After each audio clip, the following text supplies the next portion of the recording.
Okay, so hi, my name is Nicola. I'm a married mum of two grown-up children of 27 and 21.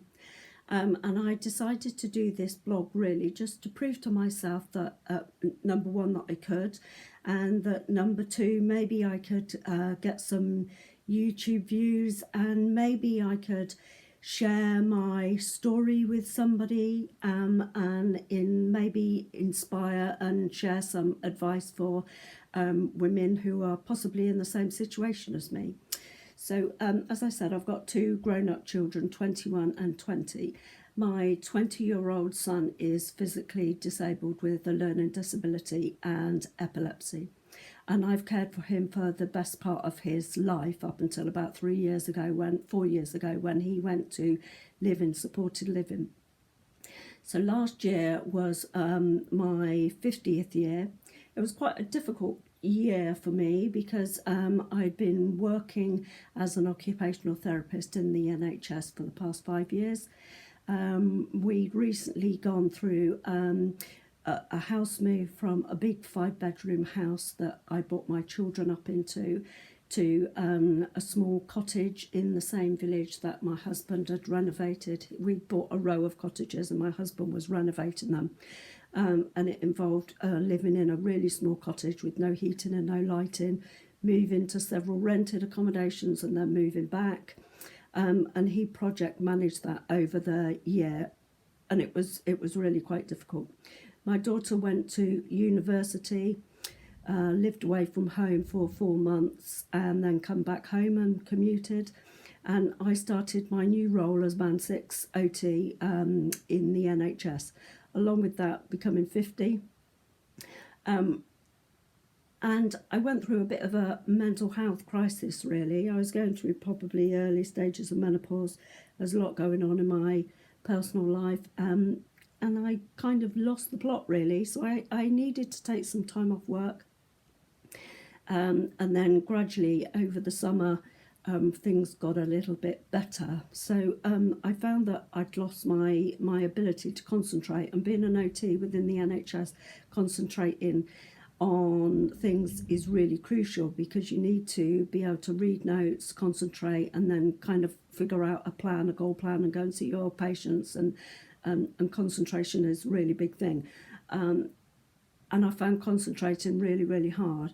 So I used the Talking Space facility, and they took some of their suggestions, and one of them was reading. So I took to reading. I used charity shops and I read all kinds of books. My latest book is The Room by the Lake. Not the most invigorating read, but I'm into it now and I can't put it down, so it's good.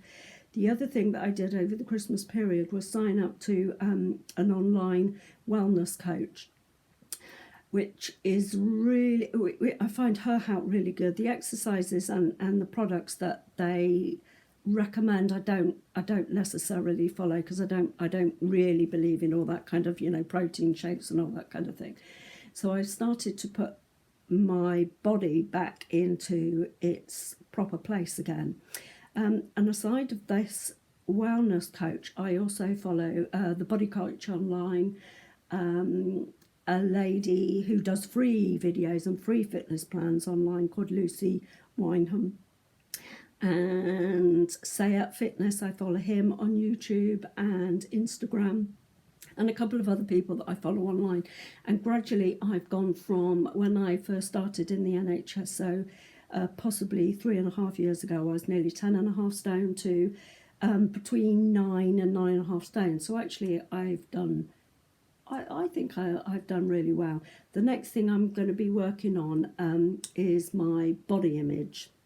People who, ladies that go through menopause, have really, really low self-esteem and suffer with their body image. And I have my absolutely gorgeous family. My daughter is just stunningly beautiful and does body shop and these online tutorials and everything all the time, and wears beautiful clothes, and she's very slim and has lots of friends and lots of boyfriends, and I don't have any of that. And if I'm really honest, I'm actually quite jealous that she does all these nice things. So that's my next goal. And I'm doing that through with the help of maybe publishing on YouTube, publishing on Instagram. I've already got an Instagram account, with the hope of getting, learning to like myself, like what I look like my body again. Because as I said, ladies that go through menopause, that's the huge thing. So I have the hope of some people watching this video, and maybe we can share this journey together. Maybe I'll do some other YouTube videos on what I eat, the exercise plans that I actually do, and sharing my goals and my wins, and possibly my fails, not wins, then they're not really fails, not wins, in the future. Many thanks.